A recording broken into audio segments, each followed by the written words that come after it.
on the tone.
Yeah, the real shop talk.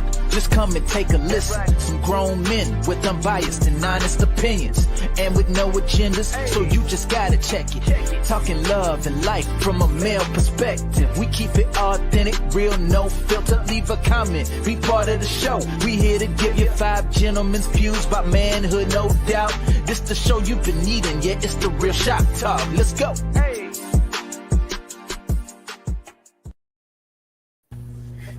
Hey, everybody. We are back. I feel like I say this on my show too, but don't it feel like it's been more than a week? Like I don't.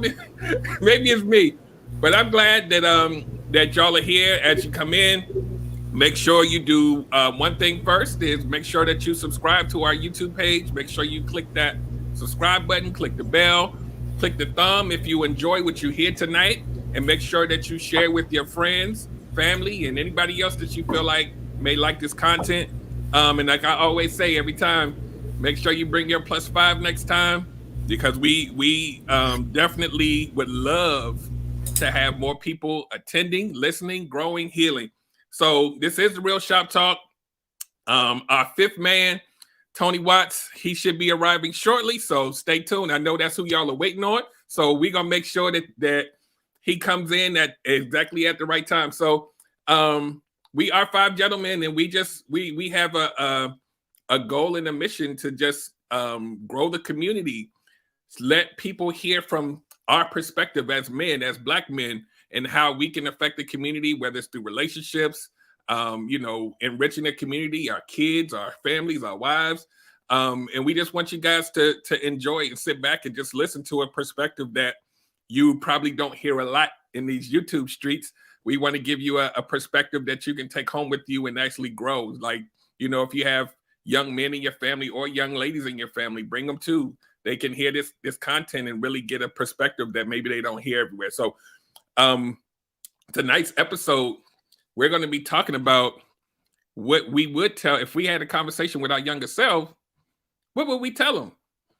And when I think about this, before we do the slight introductions here, when I always think about this question, as we probably all have thought, like, what if I can go back in time and talk to my younger self and tell them what I know now? And then there's another part of me that says, if I go back and change it, then all the stuff that I've gotten up to this point wouldn't be the same. And would I trade that? And normally the answer for me would be no, but there are some things that we wish that we probably could have told our younger selves because of all the stuff we went through. So we're gonna get into that. Y'all gonna learn some things about us tonight. That's the whole point of this show, is to understand who we are, but also, learn some things. You may hear some things that you may want to share with somebody tonight. So I'm going to go around and we're going to do our slight introductions, and then we're going to get right into it. So first, my name is Derek Jones, and I'm the host of the Relationship Gumbo podcast every Wednesday night at 8 p.m. I'm also a certified life and relationship coach, and I'm just ready to get this in. You can find all of our information at www.realshoptalk.net. And you can find all of our profiles and all of the upcoming shows that'll be coming up within the next month. I believe we have everything all the way through the end of February. So go check it out. Come every week, though. Don't just pick one. Come every week, because there may be something in there that you don't want to miss. So make sure you come every week. So go check that out. And I'm going to pass it over to my man, John Singletary.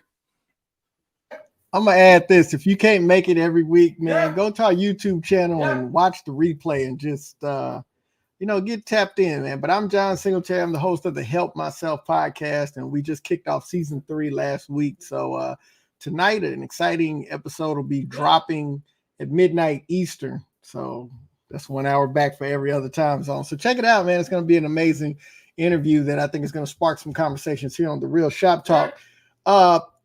There was a post on our Instagram that I kind of want, and it was on our Facebook, that I kind of wanted to just really talk about real quick. About the suicides, Chesley Christ, who was the former Miss USA, and then Kevin Ward, who was the mayor of Hyattsville, Maryland, here out in the DMV. And, we put on there about mental health and, respecting others. And I think that's really important. So there's something that a comedian by the name of Richie Fontaine does on his lives. And he says, hey, I want you to make jokes. I want you to have fun. He said, but if you got to target somebody or talk about somebody or tear somebody down, then he says, I'm going to block you immediately, because you can be funny, you can be clever, you can do all of that without tearing a person down. So I want to make sure that we're living to the ideals of Eleanor Roosevelt, who said, great minds discuss ideas, average minds discuss events, and small minds discuss people. So all of us are great minds here. So let's just keep that in mind, and let's just continue to heal and choose that. So let me get off my soapbox and pass it over here to Gunner Man. Yeah, what's up, yo? Mad love for you, John. I appreciate you taking a moment out for that. because that is important. Mental health is everything, especially in these daytime and hours. But I am Gunter Man. I am the host of the Gunter Man Show. I am a relationship with self life coach. So I look forward to tonight going back in time and thinking like, what would I actually say to that even more high energy self back when I was 9 to 16, those moments in time where just things just were different for me. 9 years old, becoming that going through that thing at Harlem as a dancer, 16, me starting to go on tour as a dancer choreographer, going from a failure to a positive. And then, my journey, of course, with God and all that stuff. So I look forward to tonight. Passing it down to my man, T. Massey, the troublemaker. Niggas like me. I ain't done nothing to nobody. I ain't done nothing to nobody. I'm so excited about tonight. Hold on, Tony. We get some distortion. Oh, are you? That's just coming from. Maybe if you turn your mic down some a little bit. I don't know where that echo is coming. Okay, I don't hear it. Yeah, that's much better. All right. I'm so excited about tonight, but I have some concerns. Wait. It's super loud though. Super loud. The distortion is gone, but the volume is. Is that better? Much better. There we go. So this is why, yours, sir. This is why I should have been on time for sound and video check.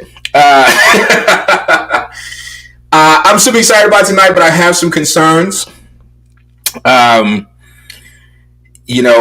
going to get into some philosophical topics that I think are going to be extremely important. But we got a couple of nerds on the show.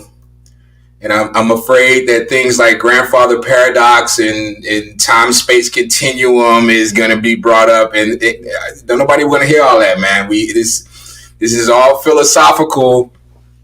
Yeah, we got some L7. So keep it in the realm of philosophy. This is all, you know what I mean? I don't want to hear all that. I'm just playing. Now, this is going to be real fun because I've often wondered. I actually wrote a piece for Thought Catalog, and it was a letter to my younger self. And so I'm really excited to discuss this topic because I think that hindsight is definitely 20/20. And I was taught that the difference between knowledge and wisdom is age. That you can be a very knowledgeable person and lack wisdom. And with experience, you can attain wisdom even though you may not be very knowledgeable. So I think that's what we're going to be talking about tonight. And I can't wait to get into it. And shout out to you, John, for bringing that up, because I think it's a very important topic. And I think that as personalities, as people who have put a space out there for discussion, we have to be good stewards of this space, right? We can't just allow things to happen in our space and not address it in the name of free speech. So kudos to you for doing that. Passing it to the other Tony, the superior Tony 5,000 watts. Well, we're going to take the superior off the table right now because there's a lot to go into that, and you are my brother across the board. Only thing I'm superior to you in is age. That's it.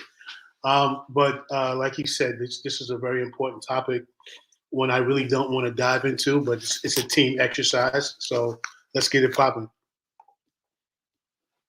So I have a couple of bullet items, but tonight we're going to do this, as they say on Clubhouse, popcorn style. So if you want to jump in, if you want to steer us in a direction, feel free. And I'm not going to pick any particular order, but we're going to start with Tony Massey. So, the first man, I was just playing about the L7. Come on, man. So the first area we're going to go to, if you were able to speak to your younger self, and you can dictate, if there's a certain age or where you were at certain ages or whatever on a particular topic. So the first one I have is, what would you say to your younger self in regards to your dreams and your goals? So I had the dream of being my favorite writer growing up was Langston Hughes. I devoured every single thing he wrote. I was a huge fan of the Harlem Renaissance. I feel like some of the most prolific writings, and I don't mean writings by African American writers, but writings period, came out of that period, because where pain and joy are able to exist in the same space, but not necessarily within the same person, that's where art flows, in my opinion. Some of the most prolific artists out there, whether they be hip hop artists or art, or painters or whatever, they dealt with this inner turmoil, and through their art, they were able to express this beauty, right? And so for me, the Harlem Renaissance was such an amazing period for music, for writing, for art, for everything. And so I had it in my mind, I'm going to go to college and I'm going to be a writer. And I'm just going to write stuff for a living. I'm going to write novels. I'm going to write essays. I'm going to be the next James Baldwin, the next Langston Hughes, the next Countee Cullen. That was my goal. And what I would tell my younger self is, you don't need anyone to validate your dream. Even though you're young, even though, you're impressionable, even though you lack autonomy, you don't need anyone to tell you that this is okay for you to do. Because what my younger self didn't know, because I didn't learn it until, way later in my life, is that when you tell people your dreams, they hear them through the filter of their ability to dream. So when you tell someone how big your dream is, they can only view your dream through the filter of their own, abilities, or their own ability to dream, period. And so when I told this to people, their response was, that's not sustainable, or that's not attainable, or that's, you need a backup plan, or, you can't do that. And when you tell someone who is young what they can't do, especially if you're in a position of authority, then they believe you. And so despite the fact that I think I'm still to this day a very good writer, my dream was deferred, not because I didn't try it, or not because I failed at it, rather, but because I was too afraid to disappoint the people who told me that that's not what you're supposed to do. But here's the thing about a dream that I learned. Dreams don't go away. They become nightmares because they haunt you in your sleep. They keep you up at night. That thing that lives inside of you that desperately wants to come out does not decide, I'm not going to come out because you won't allow me to. It just finds another way, right? And this is how you end up with people who are shooting their shot in, later in life, in the fall and winter seasons of their lives. So what I would tell my younger self is, don't listen to anybody. Matter of fact, don't even tell them. Just show up with the dream, the goal attained, the dream come true, and then tell them, I always knew I could do this. That's what I would say. Anybody else want to jump in? Now we're officially going popcorn style, but I wanted Tony Massey to get his Tony Massiness, the profound. We wanted to start off the show with a bang. So, anybody else want to jump in? We're talking about your dreams and your goals. What would you tell your younger self? For myself, the younger self is, your dreams can consist of things that you're not good at. Your dreams for the future can consist of things that you're not good at. My life, being as a dancer, I wasn't good at dancing, but I became a dancer. I focused in on what I wanted to do, what I didn't want to hear. Not simply what I wanted to do, but what I didn't want to hear from the naysayers, the people at that party who told me that I couldn't dance. And I turned it into a a passion. At the time it was a pain, but turned it into passion and then turned it into a purpose. And with it being a purpose, I became a dancer, not only a dancer, I became a dance choreographer, where I had opportunities to travel the globe from 11th grade, already being on tour, traveling to places and spaces that no one could have ever imagined, at least not in my immediate neighborhood. You know, starting off in the Bronx, New York, Cedric Housing Projects, one of the roughest places to grow up in, then moving to Mount Vernon, New York, and seeing all the things that have been made available by living in a suburb, from baseball to football to teams and tennis courts and all these things made available to you. But it all started with just having a desire to see myself do something that I wasn't good at. I want to do something that I'm not good at, which is like a weird thing to do as a kid. Like, why would you take on something that you're not good at? But as I took it on, as I endeavored to get better at dancing, I found myself to be good at. Like, I found the skill set. I found the light step to it. I found that I had a knack for teaching my feet what to do. And then once my feet know the program, I just have to concentrate on my hands. But how do I now take that into a dream? It's all about daring. That's the part that leaping, daring, that's where the power comes. Because unless you dare, will you ever see the possibilities of what it could be? I would have never imagined myself standing. Now I'm going to date myself. I'm standing with the cast of The Cosby Show, Madison Square Garden, concert going on stage. I'm on the side pile of the stage. All of us are lined up. I started dancing. The people in the camera room turned the camera from off the stage onto me in Madison Square Garden, packed out, and they allowed me to dance for like 15, 20 minutes straight while a concert's going on. Who knew that pain that I turned into a passion developed a purpose that I can now drive and see the world and live this life, this dream, because it wasn't something I was good at. So I didn't dream at an early stage, but it became a dream because I dared to dream. I dared to believe in myself. I dared to prove those who were around me with the noise that no, that ain't me.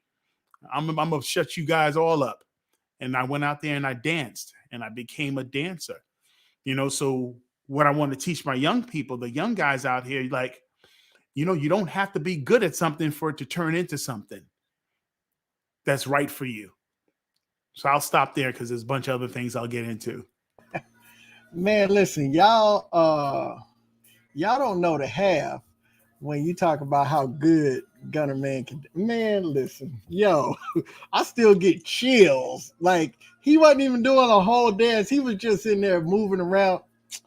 Y'all don't even know, man. Like, y'all don't know. Y'all do not know. You ain't ready. We might just have to have him on, man.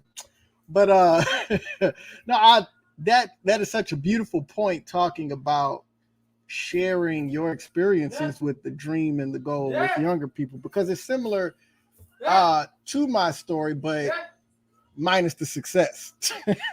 Like, as a kid, I was so passionate about so many things. You know, I remember I used to try to play little instruments. I had a little Casio keyboard. I had a guitar. I had a little drum set. And I was trying to teach myself how to play all of them. And I used to draw. Like, I used to draw comic books. And, you know, I used to try to do portraits and stuff. And I was pretty good. I still do pretty good. Man, I had a couple of rap groups back in the late 80s, early 90s, man. Like, I mean, all of this stuff. And the thing that if I could have told my younger self is, if you love it that much, don't be so quick to give up on it. You know, I let the situations in life, you know, we was in the hood, East Terrace. Shout out to the East Terrace Housing Project, San Antonio, Texas, one of the roughest in the city. But, you know, I let surroundings, you know, like, hey, I got to go out here and try to get this money. I got to go out and try to get out of here, and following things that I wasn't passionate about just because I was under the assumption that might provide me a financial way to get out of where I am, you know. And I love what I do in the Air Force, but trust me, I didn't dream of being in the Air Force when I was a little kid. You know what I mean? So, and I'm thankful that I found a spot in the Air Force that has allowed me to rediscover my dreams, and a collective of gentlemen that inspire me. And all, you know, all four of you gentlemen are really inspiring me and encouraging me to get back after my dreams. But it's like Tony Massey said, you know, it's in the twilight. But yeah, that's all I got. That's what I got. All right, I'm gonna jump in. I was sitting here thinking about like what angle I was gonna come from with this, but I think like if I was talking to my younger self, I think it'd probably be me at like maybe like early 20s, not necessarily like a little kid, because my like grade school years, I was the nerd. I was a good student. It wasn't a whole bunch of ups and downs in there. But once I got in my 20s, things started getting interesting. And I think like my dream at that point, and it'll make sense. Y'all know what I do now, but it'll make sense when I'm done. At that point, my dream was to be an engineer, right? I eventually got back there. But at the time, I was going through so much stuff, just trying to find myself. And I was in college, and I was kind of just screwing up because the social life was more important than the classes. And I left the school, and somebody told me, you'll never be in the IT field or engineer if you don't go back and do it the way that everybody else is doing it. So you might as well go ahead and get you a job at UPS. And I was like, huh? So from that point, I made it my mission to make them wrong. Kind of sort of like what Gunter Man had to do, but just in a different way. And I studied. This was when the internet was starting to, like 95. And so I studied. I went to the library and I studied and studied and studied and studied. And when the first opportunity for me to get employment, they wanted an internet tech support person. And you had to take a test. Well, guess what? I was reading for the past 3-4 months. So I took the test and I passed it. And then I went from there. And then I realized, because I had moved to South Carolina because my mama was like, you might need to move somewhere else because this school, you might need a new scenery or something. Go live with your aunt. So I was down there studying, and I realized I'm from the DMV. If I want to work at IT, I need to move back home because I got the skill set now. So I hit Library of Congress, boom. A year later, DOJ, boom. Then NASA. And I was like, woohoo, I've arrived. I'm making more money than I've ever made before. So now here's the point that I would talk to myself at that point. You got comfortable, Derek, for about a decade or so. Don't get comfortable. Keep chasing that thing, man. That's what I would tell myself. Don't get comfortable and think you've achieved everything there is to achieve at your young age. You got your chest stuck out. Keep pushing, because you had that drive and you lost it because you got comfortable and stagnant. And so that's what I would tell my younger self at that age, is to just keep pushing. And I didn't find that passion back again until probably like, if you're talking about maybe like late 90s, it's probably like maybe like 2007, 2008, by the time I really got the fire back, because I was chilling. So I would have wanted myself to push harder and achieve more. And then on this end of my life, even though I'm grateful for everything that I have, I probably would have grown, a lot more in that way. So I'll leave that there.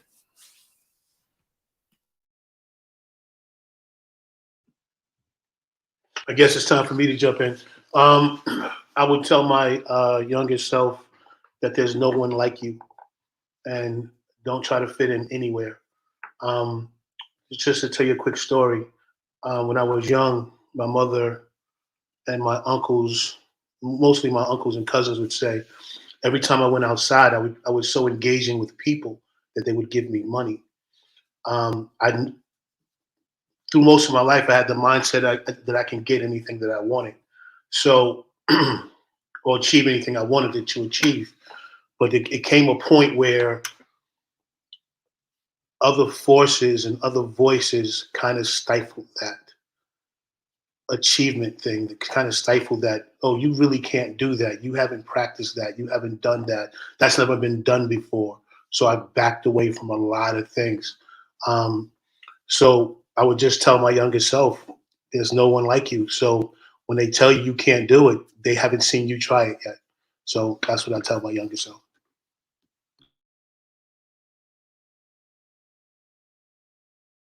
Cool. So we're gonna move, and gentlemen, the audience is definitely applauding us just being transparent and honest, and I just want to say that's why we're here to do this, man. This is the stuff that you probably won't hear in your everyday lives, and we want to just shed some light on our humanity and our flaws, and kind of, you know, where we were, how we, you know, how we've evolved into where we are now. And we still working. We're all works in progress. So I just wanted to spotlight the fact that this is what I believe, which makes this show special, is that we're all willing to be our organic selves on camera. It's not the easiest thing to do. So we're going to move to the next topic, which is going to be one of my favorites, but I'm not going to be the first one to do it, though.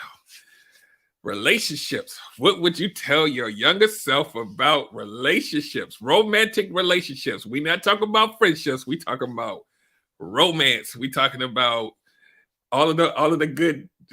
Well, we're not gonna let John go first, though. We're gonna start with Gunter Man on this one.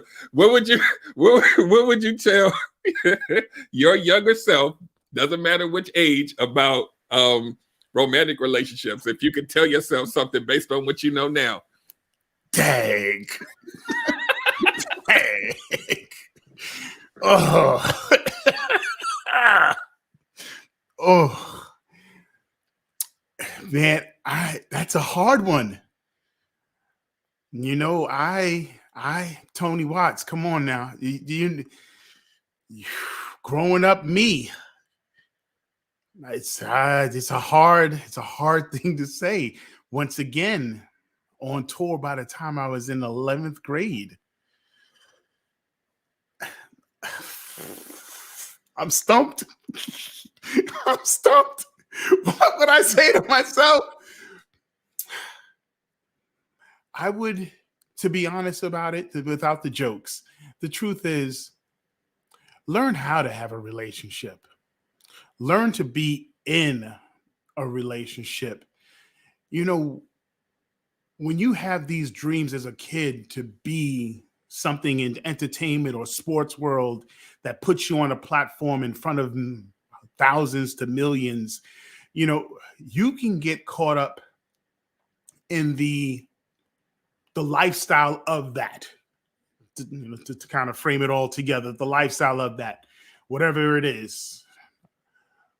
But when you come to your private life, when you come home, unless you learn how to genuinely care for another, to genuinely listen with a purpose to another, you're not going to develop any type of real connection with a person. You're not going to learn how to be the more genuine version of yourself. You're not going to learn how to speak to another person in a manner, in a way that matters to them, because you're so wrapped up in you that when you live that lifestyle, this is me completely talking to my younger self, when you live that lifestyle, there's no amount of money, there's no amount of fame, there's no amount of body counts that's going to fulfill the hole that's inside your heart.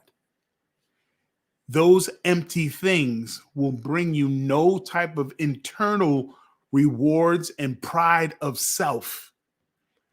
And when you step back and you look at it and you find yourself surrounded by hundreds and feeling absolutely alone. What I would say to my younger self is, don't just have relationships, build connections. Build connections that will allow you to be inspired by the life that you have just drawn near to. Not for you to be able just to connect for the moment or the excitement of it or the culture of it. You know, growing up as a dancer, we're used to being half naked in front of people all the time. I mean, that's the truth of it. You know, you're running off stage and on stage, off stage, on stage. So you don't get caught up in that, you know, oh, I need to guard this and I guard that. No, you're free. You have a free mindset when it comes to that. So some people call it a free spirit, but understand that free spirit, unless it is tamed to meet some of your real genuine core needs to connect with people, you're just going to go from person to person and person, and it doesn't get better.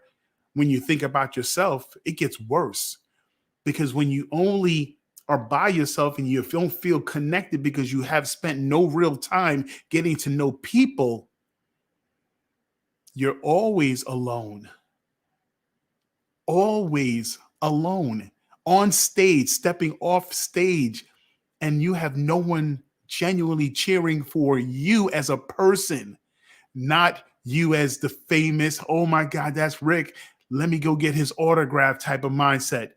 There is no phone call to, hey, I just saw what you did. That was amazing. Look how you went through this and this and that, and now you made it, because you're not connected to anyone deeply, just surface stuff.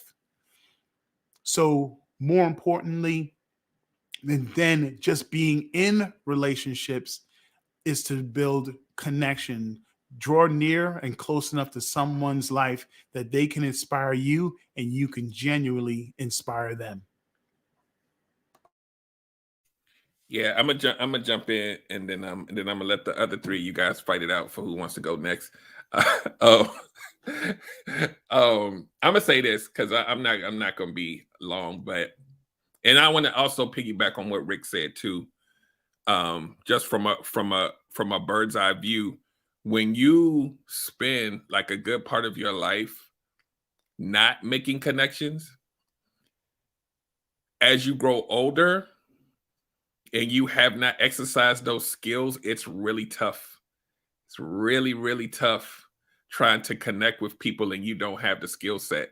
It's tough. I know a lot of you guys know this, especially if you're older in age, like maybe mid 30s, 40s, and then you're trying to be out on the dating scene and you don't even really have any relationship skills because you was flying by the seat of your pants your whole life. So keep that in mind as you grow older each day, that you gotta work on your people skills, because that's the only way you're going to be able to go out on a date and then hopefully eventually settle down with somebody if that's what your goal is. So for me, and a lot of y'all know the Billy story, but I'm not going to talk about that tonight, because I'll say this. I would tell my younger self that the pain that you felt, that you got to own it, and you got to allow yourself to feel it and sit still. Because me taking my pain out on others probably destroyed some lives. It probably caused some trauma because I didn't allow myself to feel the hurt. And a lot of us men are taught not to do that. So I literally did not take a minute to sit. And this is what the older version of me, this version of me always tells people, take some time for yourself. I did none of that. And I'm talking about like early 20s. If I had to go back and say, hey, dude, chill, just stop for a minute and breathe, and really look at where you're at before you go out here and try to date somebody else, that whole trajectory would have been totally different, because I would have still maintained the respect that I had for people and women that I had before the hurt came. If I would have just sat still, and I was so hurt that I didn't care about feelings. I didn't care about anything other than me masking the hurt for years and years. I did not breathe. I just kept going. If I lost somebody or broke up with somebody, had to, how these people say they can't be by themselves, I couldn't be by myself. So I had to go find a replacement. So I would definitely tell my younger self, chill. So I'm going to land there.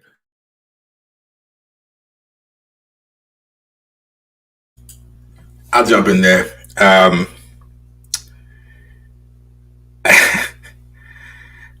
I was the guy who wanted to offer the better alternative. I was the classic Cape Crusader, and it was all manipulative. I would do things like find out, I would inquire about a woman's singleness and then use it as a means to advance the clock, to push the relationship forward. And what I did not realize until I was well into my 30s and after almost a year of therapy is that I suffered from this fear of abandonment. And it was all due to childhood trauma. And so what I would do is I would find broken people and I would build them up. But then I would have the expectation that they do the same to me, although I never showed my brokenness because I never wanted that vulnerability to be seen. And when they weren't able to give that back to me, my fear was, you're going to leave. And since I'm not prepared to put myself in a position to be left again, I'm going to leave you. And kind of what Derek said, I left in my wake hurt that up until a few years ago, I still had to deal with via people having I don't know if they were in a program or whatever, but it was not uncommon for me to get a Facebook message or a text message or a phone call where someone just explained, you hurt me, right? And all of this was done under the guise of me being a good guy. For years, I thought I was a good guy. And so I was so frustrated that I was finishing last. And I bought into the line that good guys finish last. And then I came to the realization that I was far from a good guy. I was toxic as hell, And it was because I was not dealing with the trauma that I experienced and the abandonment issues that I definitely, I had due to real life events. And so what I would tell my younger self is, one, your biological father's decision to not stick around was his decision and it has nothing to do with you. You're a good person. You deserve to be loved. You deserve to be treated, fairly and kindly. And just because he could not see himself being a father does not mean that you weren't worthy as a son. That's the first thing I would say. Second thing I would say is, she's doing the best she can, man. I know she's making it hard for you. I know she's struggling. I know sometimes she's nice and sometimes she's not. And I know that she swings from one end of the spectrum to the other, but she's doing the best she can. And God has put in your life her sisters, her mother, to kind of soften those times where she gets overwhelmed.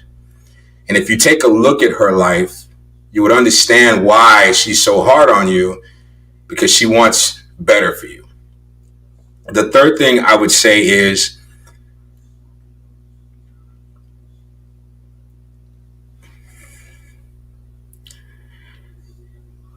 hurting people doesn't make you feel better. It just doesn't. There's a temporary satisfaction you get out of creating company within your misery, because you feel like if I'm not alone in my misery, then I'm not being targeted by it. If other people are hurting, that means that it's not me, it's the circumstances. But when you're causing the pain in order to get the company, then you know, you become the demon that you are terrified of. And the last thing I'd say is, despite all of this, God is faithful, and you're going to get through it, and you're going to get on the other side of it, and you're going to be blessed beyond measure. And although there will be people who will never forgive you, you can still walk in forgiveness. So instead of hurting people, deal with the hurt that's inside of you. Deal with the issues that are going to cause you to make these horrible decisions and do things that you're never going to be able to live with and that you're going to always regret. Because all you're doing is delaying what you deserve, and that's love. And the one person whose love that you are searching for, that you are desperate for, the one love that's really going to make it better is the love that you have for you. And until you learn to love yourself despite what other people have done, then no one is ever going to love you to your satisfaction.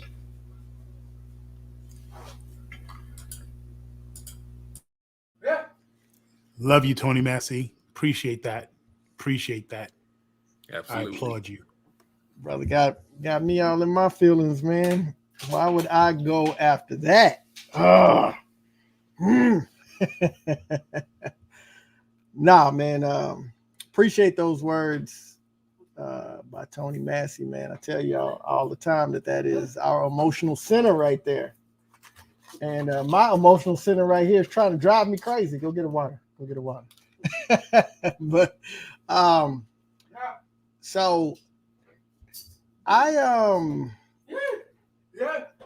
always been a lover of love. You know, I love relationships. I love seeing love succeed. I was always, if it's manly to say, I'm a deep romantic. Like I'm like New Edition, cool it now. You know, I'm like this time I'm gonna make it on my own. So all you fellas just leave me alone. Derek, Tony, and Rick on the mic. If I like the girl, who cares who you like? So I'm that guy, you know what I'm saying? And I would catch, you know, find myself affixed with a woman, you know, even as a younger guy, a young lady, a girl, and you know, I would see her and I would court all that other stuff, even at a young age. I was just fascinated with that whole process. And my question was always, what do I need to do to make her like me? You know, what will make her happy? Which is not a bad question, but I never asked the question, do I like her? And what will she do to make, you know, me be fulfilled in this relationship? And I'm talking to one of my childhood buddies, you know, a couple of years back, you know, and he's been married. They celebrated their 14th, so it'll be 15 years next year. And he's going to say, yeah, you know, I always had a crush on my wife, your sister. And, you know, what I did was when I got with her, I started asking her like, well, what do you do this, that, and other? Because I had to see, you know, what she was going to bring to the table for me. And I said, say, Negro, you mean to tell me you didn't have this information all our life? You ain't never shared this with me? I'm out here not asking no questions about what the woman it was just all on me. What can I do to make her happy? Why isn't she happy with me? And I discovered that I was unhappy with myself. And I was looking for somebody else to feel something in me that only I could feel. And man, I tell you, as much as Tony Massey is my arch nemesis, He ain't lying. Oh man, no, we are so similar. It's that father wound and that those issues of abandonment. And so what happens is when you have a caretaker that you feel like wouldn't value you or didn't value you enough to stay, then you wonder if there's anybody else out in the world that be willing to stay. And so it's always that fear, I'm not going to be good enough and they're going to leave. Because if, the people who had, I'm a father, so I know like nothing's going to separate me from my child. Nothing. And that means not just fighting and being active, but that means I set my life up in a way that I don't ever put us in that position. So it's not just action, it's also strategy. And I know how, like you want to have a serious misunderstanding with me, my child, I will come all the way undone. And to know how I feel about my child and how I felt as a child, I couldn't make that connect, that I could have value to somebody like that if my parents didn't value me the way I thought. Now, obviously, you grow up and you realize people are just doing the best that they can. But as a child, I didn't feel like I was that important. I could be left with anybody for any amount of time and all of this. And so what I was looking for in relationships was somebody to tell me that I was worth staying. And, through shadow work and therapy and all that, one of the things I found, one of my biggest fears is that I have to behave a certain way for people to stay. And that whenever authenticity comes out, that's reason for them to possibly leave. And it was one of those things, like just terrifying, that if we had an argument, if we got upset, if we disagreed, the relationship was over. And let me tell you something, that is so unhealthy. So what I would tell my younger self is what Gunner Man said, what Tony Massey said, what Derek said. Man, find that love for me. I got to love me. And that love needs to start in here and then outwards, instead of trying to find it on the outside and have it come in. So that's what I would say. We're going to pass it to the OG now. I have no idea why you're passing it to me, because y'all hit all the buttons. There's really nothing left for me to say. We've all lived similar lives. Tony, I love you. I love you. I love you. I love you. And I appreciate you being that vulnerable in this moment. But like everyone has said, like, we spend a lot of time chasing love, right? And for me, because I was sat in front of the TV, because my mother, I don't blame my mother and father for anything. They worked all the time. So my role models were the James Bond series, my man Flint, and all they did was chase women. So I thought that was what I was supposed to do. Thought that was my character. That was what I was supposed to do. So what I would tell my younger self in dating is hang around with married guys. Hang around with solid married guys so you can figure out what relationships are really all about. Because your friends only know what you know. Your friends only know what you know. And what we run around and do is say, we did this, we did that. And we're all going upstairs going, I wish somebody would love me. So that's what I'll just let it there. You guys are beautiful. I love you guys. Love you too, brother. I'm gonna read this one comment from Erica from Dope Discussions Live. She says, it's very stressful to think that the next argument might be the reason someone leaves you for good. That right there, that's a word. I think we've kind of all been there.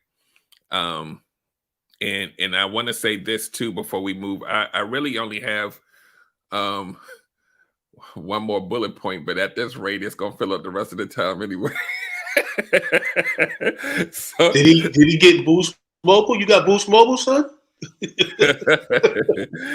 So I do want to say this though, especially after the stuff that we have just talked about relationships, and we talked about dreams and goals, and I do want to say this, as the people who are watching it, especially if you're on a replay, if you're watching it now, I do want you to go back and rewatch it because there's a lot of vulnerability, but there's also a lot of things for you to learn from hearing each one of us talk and being vulnerable.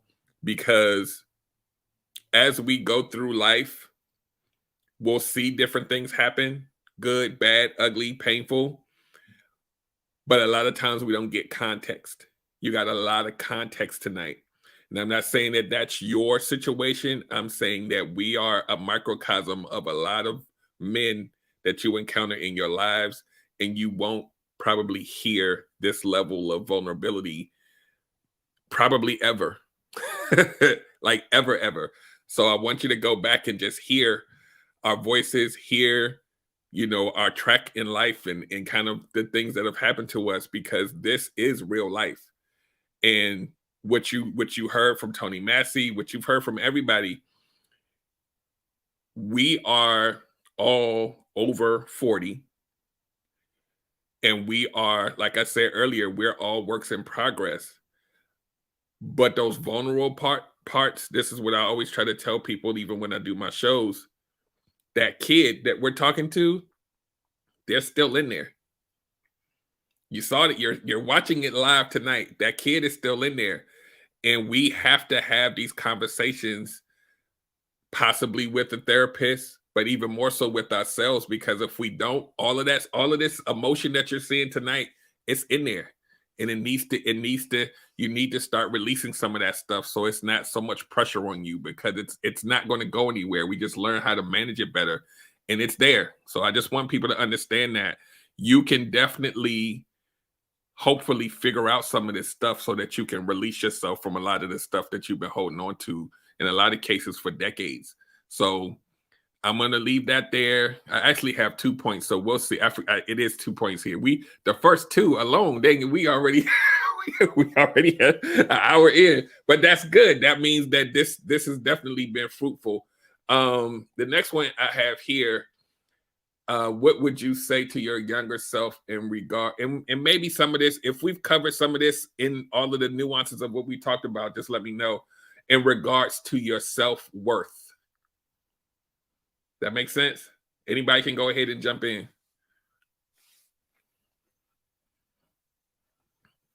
Or not. Yeah, I'm ready to go. Oh, Tony okay. Watts, I see him taking off. Go, Tony. Where did you get these questions from, dude? You don't want to know, but I got them.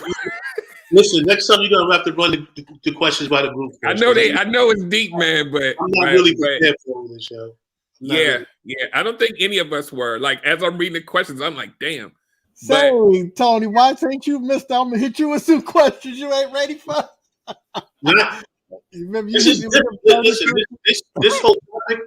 This whole topic is different for me, because of where I'm at right now, and to process and get to where I need to be, I have to dig through all of the mistakes, right? I have to dig through all of the whys, right? And my brother said it earlier, the shadow work is different, right? When you really sit down and you start digging and you sit down with somebody, and like when I sit down with Larry and I do this thing where I think I'm the smartest person in the room, and he'll hit me with something like, no, are you listening to yourself? Do you hear the pain that you're hiding? Why did that happen? How did you let that happen? And then you dig deeper into the whys, and then you find yourself like, molestation. So let's put that on the table. Took my self-worth. Like that, you get what the team said earlier, you get your self-worth by pulling other people in to admire you, to like you, to validate you, right? But when you get by yourself, you're still not validated, because no one is teaching you that core thing that Tony talked about. If you don't figure out how to love yourself, nothing works. when people tell me that they're doing the inner work, I can tell they're not doing the inner work by just listening to them, because they haven't figured out, I have to love myself. I have to love myself so much that I have to be hard on myself to say, I am wrong. I did that. I hurt people intentionally. And until you can get there, you can't move forward to love yourself. You can't. And when you hold on to anger and pain and it's everybody else's fault, for a long time I blamed other people. She did this. He did that. No, Tone, you did it. You allowed it. You watched it fold and you did nothing to stop it. So when it comes to self-worth, I'm still working that out. I am actually still working that out at this point because of the transition I'm going through and everything. I'm still working it out because Rick could tell you, I used to be a lively, anywhere, any party, walk to any door. Yeah. Oh, Tony Watts? All right, come on. How many you got? Like, it was strictly like that across the board. And through life, it just, and situations and relationships, it got snatched away from me. I went and hid for a long time. I told, me and John was talking a couple of days ago, and I told him when I lost my best friend, Roy Welch, God bless his soul, I went into hibernation for 3 years. I just disappeared for 3 years. And I've never really dealt with what that loss looked like. So on top of not knowing, realizing who you are, losing your best friend in the world who you thought was, you guys are immortal, you guys are forever, being rocking chairs at 90 years old, gone at the age of 30 something, like it's rough. So like I said, I'm working on the vulnerability part right now and getting the self-worth back. And I know you want to go, Gunner Man, but one of the things that I learned through therapy, that as a father, I have the ability to help my son maybe not skip that part, but at least navigate through it faster than I did. And it's because, I grew up, and like a lot of us did, being told things like, with the expectation that I would be able to stand up to my friends. If your friends were jumping off a building, would you do it? Yeah, I probably would, if I'm honest, because I don't want to. I'm not at a point in my life at 12 years old where I can display that kind of identity within myself and rage against the machine. The machine is everything to me. I don't want to be different, and no kid does. Even the kids that want to be different find a uniform and then start wearing it so that they don't look different from the kids who are also different, right? So it's like there are no lone, soldiers out there. Everyone is trying to fit in somewhere. And as parents, we have to understand that when our child is trying to fit in, the message isn't find a place to fit. And it's definitely not, you don't need friends. My mother would say stuff like that. You don't need friends. I'm your friend. Jesus is your friend. Okay, well, Jesus don't talk to me all the time, and you go to work. I mean, what am I supposed to do? And so, it is a difficult question, because I even if I was able to go back to 16-year-old Anthony, and 16-year-old Anthony or Tony was probably the most troubled, because I was old enough to understand what had happened to me, the trauma that I had experienced, but I wasn't old enough to process it in a way that was healthy. And so I just became angry, right? And it was because I hated who I saw in the mirror. And it didn't help when I wasn't validated by the people I wanted to be validated by. And that's the key. And I'm sure the dating coaches on this out there can understand this. When people complain about the dating pool, you got to ask them, how honest are you being? Is your issue with the dating pool, or is it that your issue with the dating pool meeting your expectations through the unfair lens that you've created for yourself, right? Because how many times do we not shoot our shot because I got a lot going on. She's probably not gonna like me. He's probably got girls and he's like, whatever. And so that young person who never gets taught you're good enough, right? Not just you're good enough, but you're great. And that's a hard pill to swallow. If you have teenagers, I want you to understand you're great is a hard pill to swallow. One, because you're the only person that says that. And I gotta believe you say it because you're my mom or you're my dad. I mean, you're not gonna tell. I mean, you would be a horrible parent if you say, yeah, you're mediocre at best, But that's what the world says to me.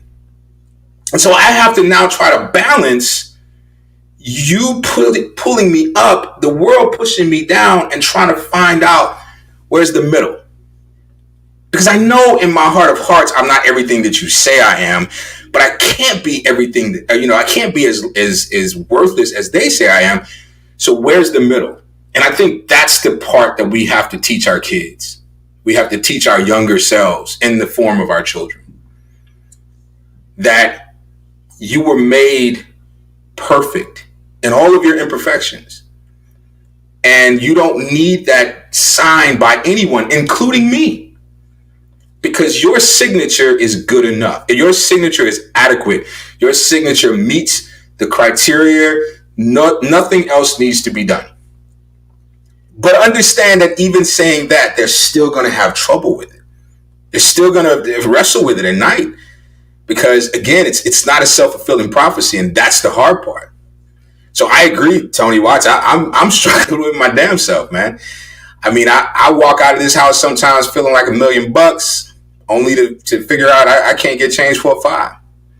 And then there's other times I don't know what I'm doing today, and that's the day someone says, you did a great job today. And so it's just I feel like I'm all over the place, And what I've learned to do is stop at the mirror. And what happens after the mirror? I brush my teeth, I put on my clothes, I take a look at myself in the mirror, and I say, good job, or you're good enough, or whatever my affirmation for the day is. And whatever happens the rest of the day does not validate nor destroy what I said in the mirror.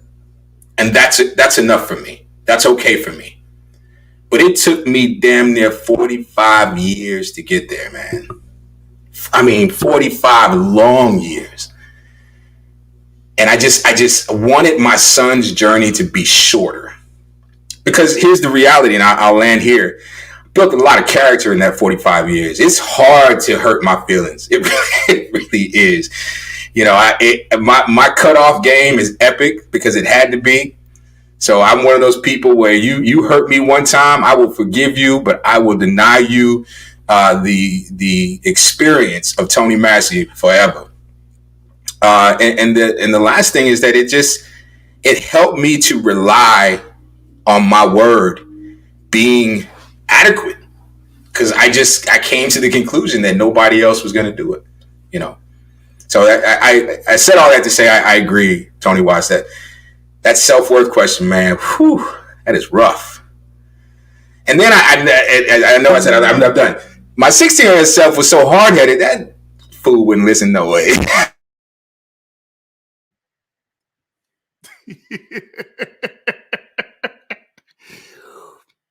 Well, Tony Massey, it must have been divine intervention for you to jump in when you jumped in, because what I would say to my younger self is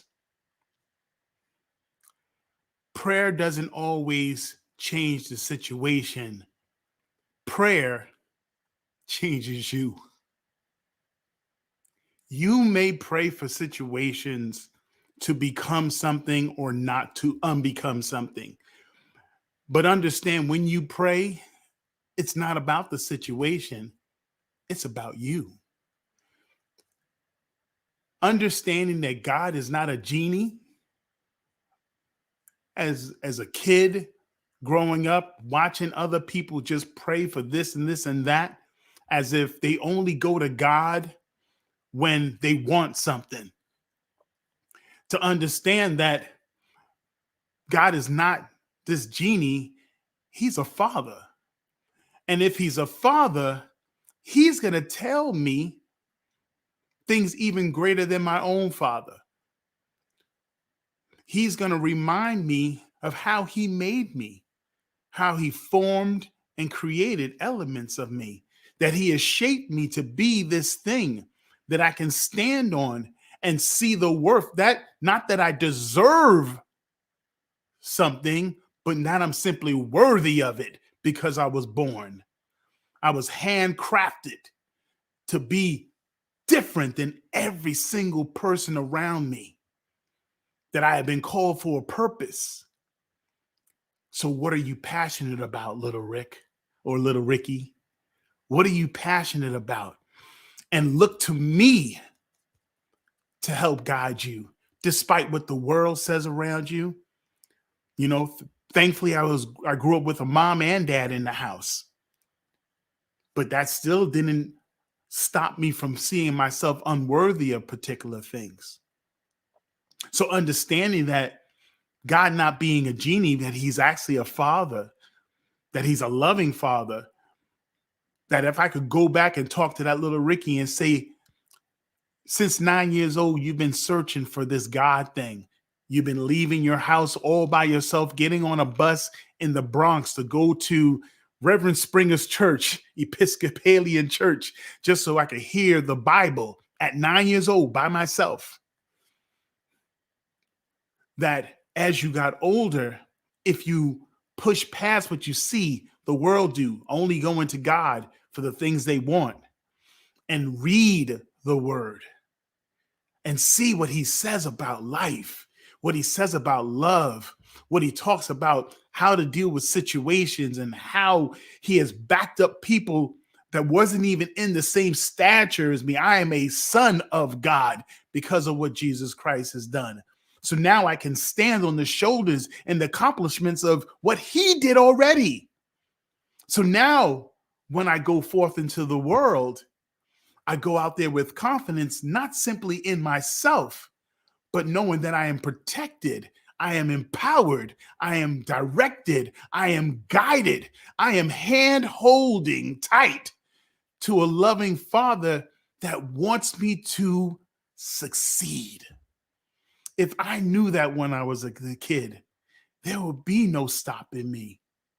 But like Derek said in the beginning, if I were to change anything about my past, would I be in this position right now?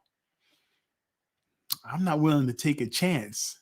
So this message is to little Ricky and those who are like little Ricky, that there are answers to the things that you're going through. And though the society or the things that surround you right here and now may not display that which you think is possible, that keep searching, keep asking, keep reading, and discover who he has made you to be and what you can do because of what he has accomplished through his son, Jesus Christ. And for those who don't believe in Jesus Christ, lean into your higher power. Lean into the things that you believe are going to allow you to see the world greater than that which surrounds you. Because like I said, I grew up in the Bronx, New York, Sedgwick housing projects. And John may say he was a part of that projects that was the worst in Texas. Bronx, New York was known as the worst in the world. In the world. And I grew up right in the midst of all that stuff. And I, because of my parents' foresight to take me out of that element, to move me to Mount Vernon, New York, and see that life was bigger and greater and grander, it was crazy. Because John could probably tell you, to see what we grew up around, you would think that there was no hope. Now, John, jump in if you can. Do you remember watching things on TV and saying, that ain't for me? That stuff ain't for me. It could be on TV all day long. You'll never think that's from, I could have that. Never. You will never think about that. So not until I moved to Mount Vernon, and then my jumped into baseball teams and football teams and, like I said, tennis courts and doing all this extra stuff. And then I went back to my old neighborhood and I saw all my friends doing the same exact things that I was no longer doing. That I was no longer, because I was open, I was exposed to so much more. So trust me, if you're the little Ricky, dare to go outside of the community and see what's out there. Dare to read that word and know that it will strengthen you. Yeah, your friends might say it's corny. Yeah, whatever you go through, your parents might force you to go to the church and all that stuff. But that book's a gift to you. That book's a gift to you greater than you could ever imagine. Because if you could lean into it, if you could learn to trust it, if you could learn to actually believe it, it will change the trajectory of your life. You will go from I'm not enough, then I'm strong enough for any and everything that presents me. The I can do mentality is what I developed just by trusting a little bit in God, that failures in life became successes in life. And just because I believed and I read just enough to hold fast and trust in God over the things that I've been through in the past. So when I think about dating now, I don't worry about dating now because I know that I can trust in him to guide me and to point out to me, no, she's not right for me. No, speak up about this because this matters to you. No, hey, stop that. That ain't benefiting you. And then you go forth with confidence. You are not alone. You are never, ever alone. I'm sorry, just jumping really, really quick. I appreciate that, Rick. I so appreciate that. But I just want to put this in there. And we're not on a Christian topic and religious stuff, but it's very important to not let Christians deter you from studying that book, because we are broken people, and broken people, like they say, hurt people. But if you study the book, like Rick said, for yourself, you'll find out a lot of other things that you won't mirror. You won't look at people from church that do things and act out the wrong way. You'll be able to see for yourself what the book is about. So, Rick, I appreciate that.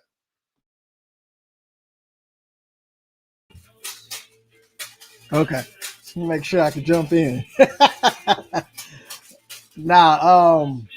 So I found buddy of mine sent me a picture. I think we were 19 years old.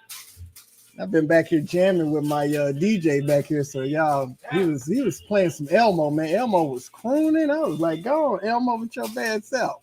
But I found a picture of myself, 19, and I guess I was in a low place. I was in a dark place. So I was gonna write a Throwback Thursday caption. I feel sorry for this guy. He didn't know what was coming and blah, blah, blah. And man, I kept looking, and I'm gonna post this picture eventually, man. I had this goofy look on my face. And I realized that guy did not feel sorry for himself.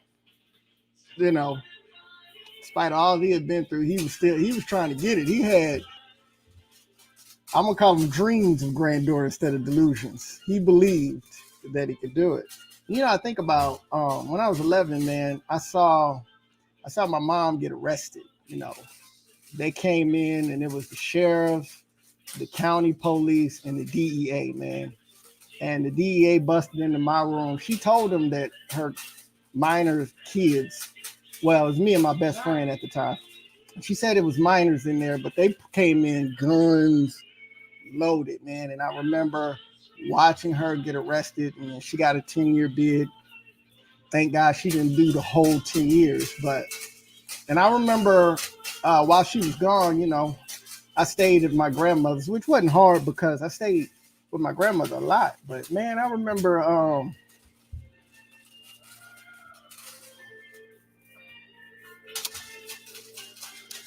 going to school, and I had one pair of pants.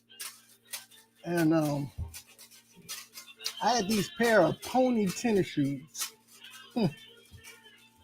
And when it rained, I could feel the water on my feet because the soles were so thin. And man, you know, like sometimes when the bus wouldn't connect close enough, man, I remember sometimes just going places, walking 4, 5, 6 miles just to get somewhere after school or whatever. And you know, struggles like that and just going from here to there. I remember a buddy of mine, man, it was cold. And my grandma, man, she's doing her best, man. She bought me a trench coat, man. You know, at 13, 14, you ain't trying to wear a trench coat. I was like, yo, man, I can't go to school with a trench coat. Come through, Inspector Gadget. It was Inspector Gadget, dog. It wasn't even like a cool black one. It was the tan joint. Just like, I was like, man, I can't. London fog. Hold on. See, that's no. A buddy of mine let me borrow his London fog jacket. It was cool, like, and I remember I lost his jacket, man, and I was scared to tell him, man. You know, he had mom and dad in the house, and they would let me come over all the time, man. And kids used to tease me a lot because I had a dumb overbite, and they would tease me, man. I remember I would go to sleep at night, and I pray to God. I say, God, I'm going to put two things on the table. Let's roll with either one of these two. Either you just take me in my sleep or fix how messed up I am. And I thank God he didn't do either. He does. And man, I remember getting into high school, man. I had these, y'all remember BKs, Brooklyn Knights? I had the BKs and they had a big old hole and we didn't have no money. So I remember going to the flea market and I was able to find these like little loafers with glitter on them. Oh man, and I'm in high school, yo, they giving me the business. I'm glad I learned how to, I was Bucky Beaver and Roger Rabbit and Bugs Bunny my whole life. So obviously my dozens game was legendary, so I was giving them the business because they was messing with me with my sparkly shoes. I remember this girl named Chloe, man. She said she liked my shoes, and Chloe was popular, man. So they got me some cachet, but now I'm going through all that, man. It was rough, man, and I know a lot of that that really made me feel low about myself in a very internal and intrinsic way. I really didn't feel like I had value, and I honor that kid in that picture. And if I could say anything to him, I would tell him that as I got older and I got braces and got my teeth fixed and, started to have success to where I could sustain myself and remove myself from the life that I grew up in and being laughed at and not having and lacking. Some nights we didn't have food to eat and the power cut off and all of those things, like all of the real struggles, friends getting killed, bullet holes in the house, just all of those struggles you could think of. And I grew up and got beyond all of that. I thought the work was to try and bury that kid. I thought the work was to try to disassociate myself from him.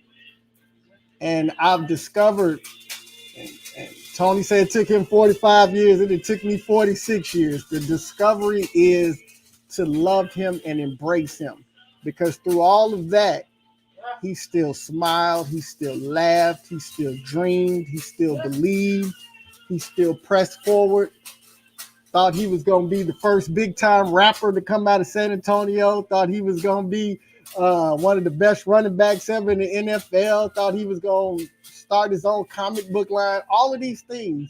And he never stopped dreaming.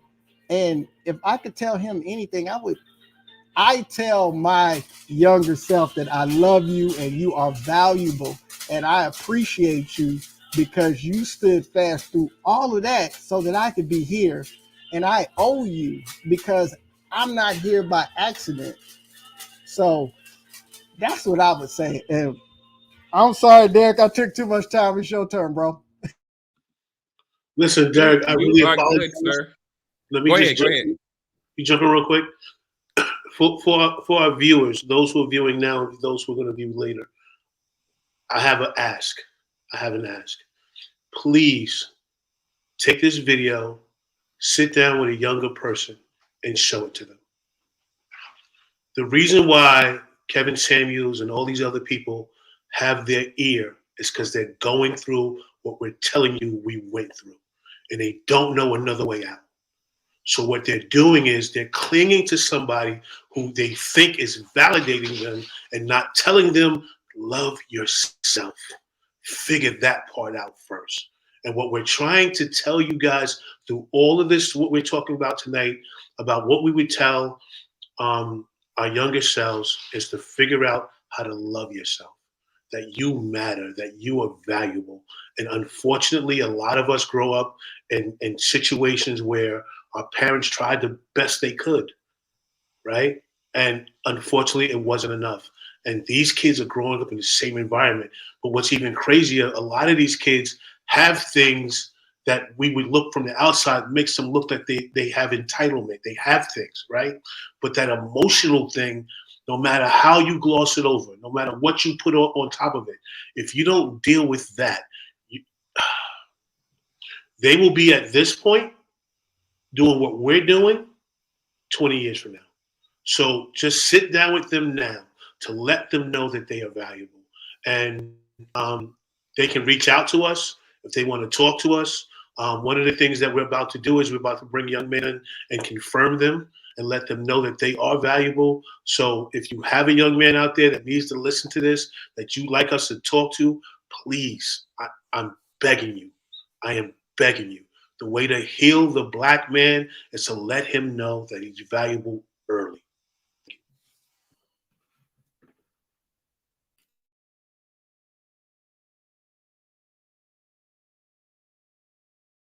Microphone, Derek. I muted myself when that was unmuted already. This worth thing, man.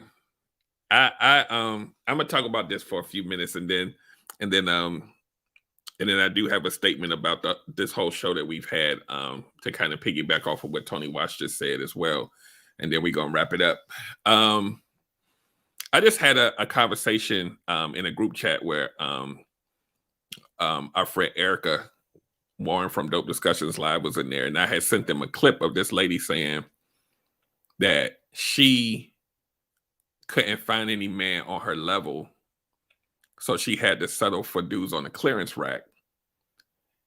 And when I sent that to them, right, when I sent that to them, it triggered me. And I started going into this whole thing about I hate when people think they're better than you, and it's a huge trigger for me, and it's also why I always find myself championing underdogs, because when I was growing up in elementary school, high school, and even very shortly after, being the smart guy wasn't good social currency back in the 80s. Like we joke about L7 right now, L7 wasn't sexy in the 80s. You was getting picked last.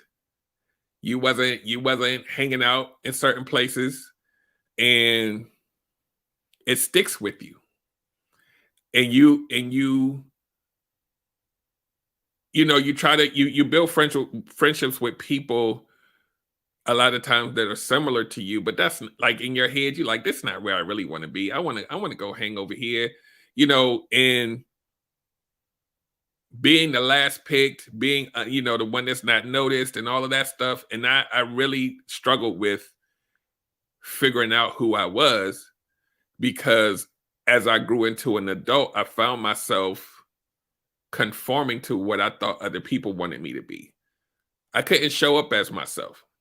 I had to be transform into whatever I needed to be for whatever situation, because if you saw me, then you see that little kid that nobody picked, right?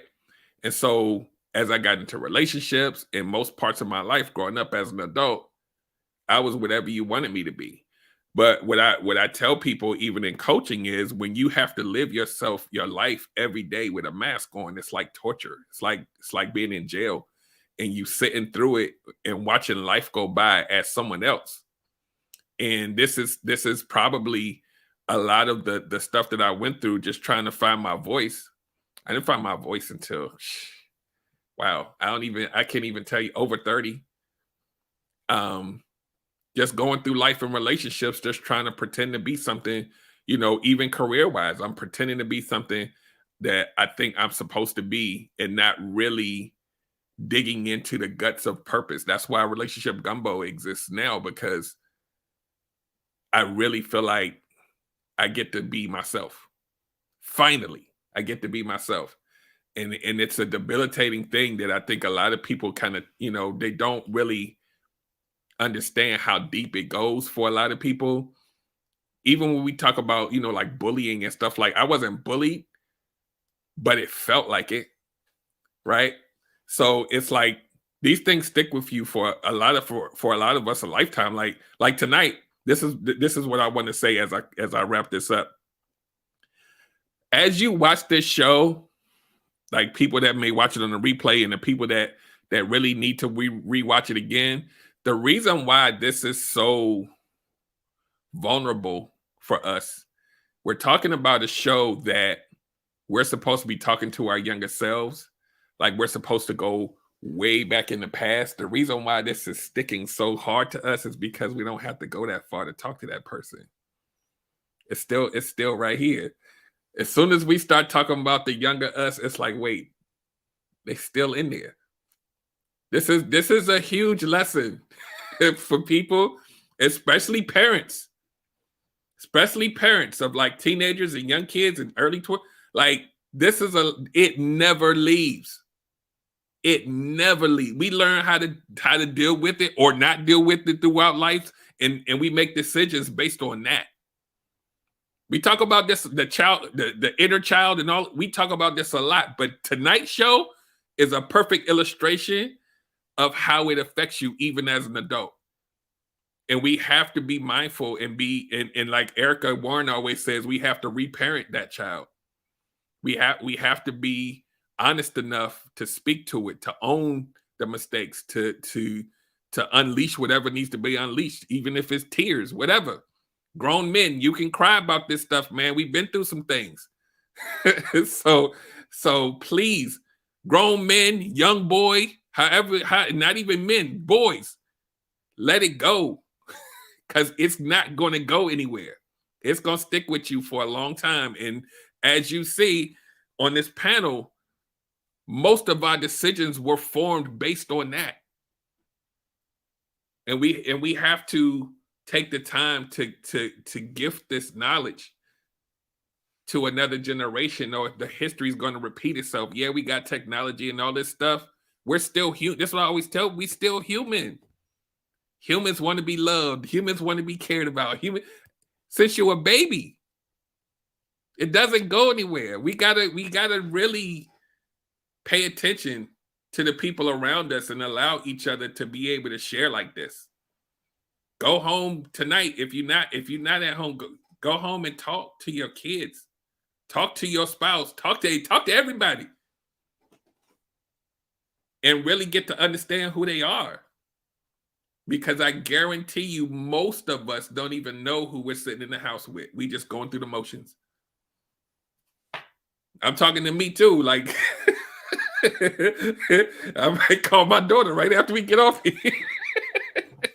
But yeah, we really got it. Like, I don't think any of us knew where this was gonna go tonight, but it's been an impact. It's probably one of our most impactful shows. We've done some, but I feel like this one right here, yeah. So I ain't got nothing. I don't have nothing else. I was gonna say anyway. I'm not even gonna. We just gonna wrap it up, man. But what I do want to do is I want to open up the panel, and if anybody have any last thoughts, where I was gonna go. So if you want to address this, because I'm done.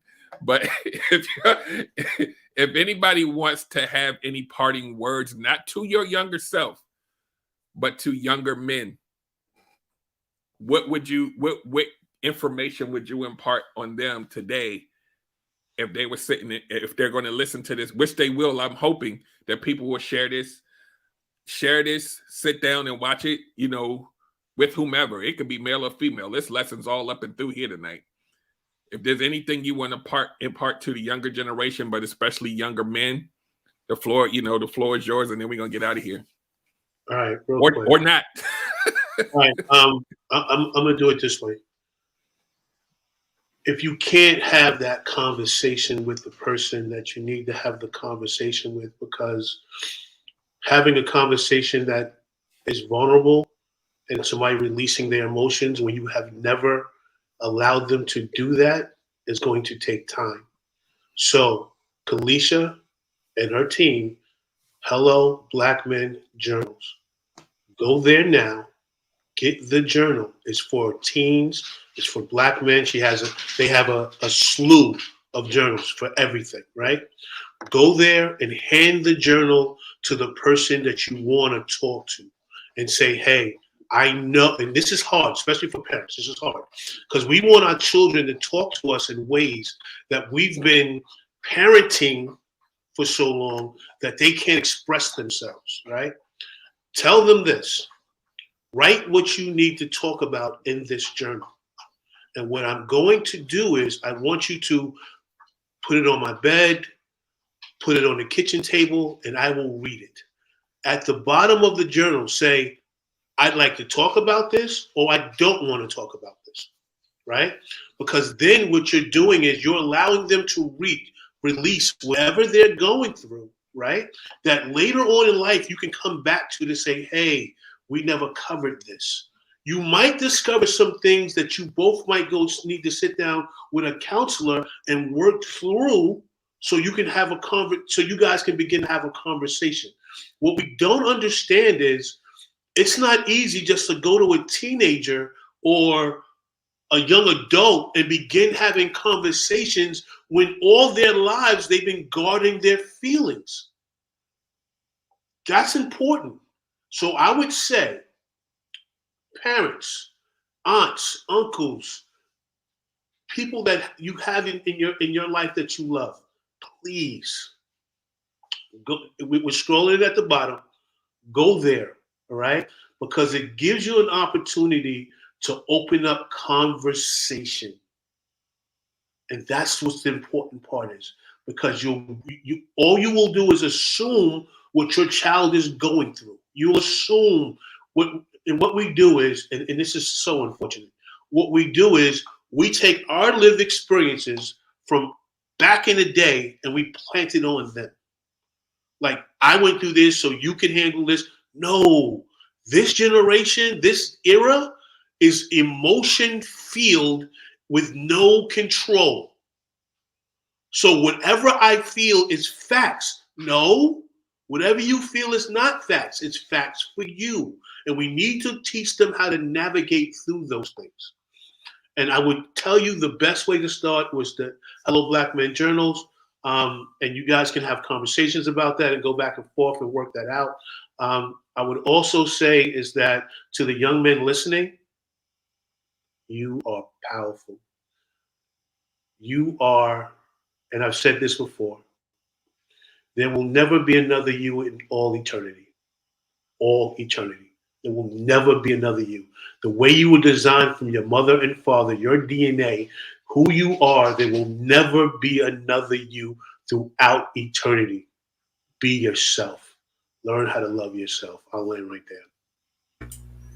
There's three things I would say, and I'll keep it short. One, this life is yours. It belongs to you. And you don't have to live it for anyone but you. Two, be patient. Whatever it is that you're going through right now, be it whatever it is that you're waiting for, whatever answers you're seeking, whatever. This moment will not last forever. As a matter of fact, this moment, depending on the moment, will most likely be hard to remember in the future. So be patient. Trouble does not last always. It just doesn't. At some point, you're going to not only go through things, you're going to come through things. And when you get on the other side, there's two things you have to do. Remember what you endured and make sure you never put yourself in a position to go through that again. The last thing I'd say to the young men and women of this generation, feel every single emotion that you can feel. Feel all of them. Happy, sad, angry, melancholy, whatever. Do not let anyone talk you out of feeling an emotion, especially if that emotion is organic and it's innate within you. It is okay to cry. It is okay to laugh. It is okay to not cry. It is okay to express whatever emotion is inside of you. Because here's the reality. Your emotions, all of them, are the lubricant that allow you to slide through life and slow yourself down when you need to and speed yourself up when you need to. But if you are trying to navigate life without what God has put inside of you, and that's the ability to feel, it's like trying to go somewhere blind. You can't see. You can't see what's in front of you, and you can't trust the people who told you close your eyes, because you're not allowed to see in this moment. You know, the people who say you're not supposed to cry, you're not supposed to laugh, you're not supposed to do all of these other things. Do not trust anyone who tells you to deny yourself your own truth. Go ahead and feel every single thing. It'll get you through it, and it'll help you remember it. I'll end there. Your calling is for you and you alone. You are uniquely made. The things that are resting in your heart that's calling for you to bring forth, to spring forth, to live and dare to do is just for you. You don't need anyone else's validation to dream the dreams that you're dreaming, to go after the thing that's you. You are uniquely made, so don't look to the left, to the right to find examples of what you've been called to do. Dare to live what's inside of you, especially if it's good. Meaning that set a vision even at your young age. Set a vision that you can chase down and make it a reality. As I shared my story about not being able to dance in the beginning, but I set a vision to become a dancer. And to set a vision means that you're going to do all the hard work. You're going to go research and you're going to pull up film. You're going to dig out these things. You're going to start to break down how steps are going to be done. You got to do the hard work, because if you're not willing to do the hard work, it's not going to come to pass. It's not going to come to pass. I believe it was Denzel Washington that said this, and please, any of you guys, if I say it incorrectly, jump in and say it correctly. A dream without a vision is not a dream at all. It's only a thought. Something like this, only thoughts. And that which you've been called to do is simply just for you. So if you can dare to walk out, to reach out, to ask for help, to seek after. You know, there's a saying that there's nothing wrong with not knowing something, but there's something wrong with not asking for help. Asking for help is okay, especially for a Black man. Asking for help isn't a sign of weakness. We only know what we know, and what we know isn't everything there is to know. So if you dare to go after something, understand there are no self-made millionaires. We all need someone to achieve the things that we have perceived for ourselves. So dare to live your dream. Don't look for other people's validation on what you've been called to do, and just do it. Put in the work until it works. Love you guys. What they all said. And tell them to catch the replay. RealShopTalk.net. Man, good night, y'all.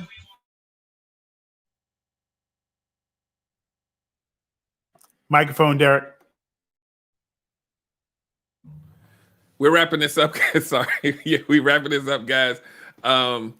Thank you all for hanging out with us on this show tonight. This has been a vulnerable one. I got you, Tony Watts. Tony Watts wanted to make it say something real quick.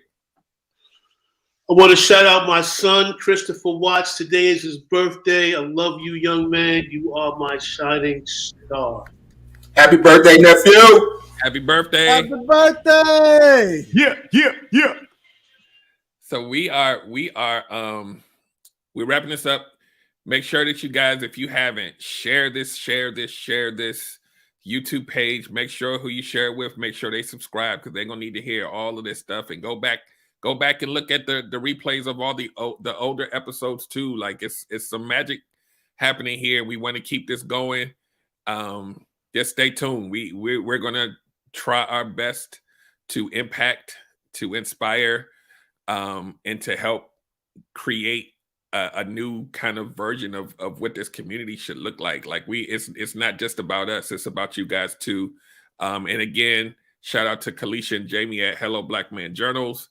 Please check them out. I swear to you, no matter who you are, what your situation, they got a journal for it. They literally have a journal for it. And if they don't, I'm sure it's in the queue. So make sure that you guys check them out as well. And yeah, just keep coming back, man. We love it. We love you guys in the comments. Keep coming back. And we'll see you next week, same time, same place. And until next week, we're out of here. See you soon. Good night.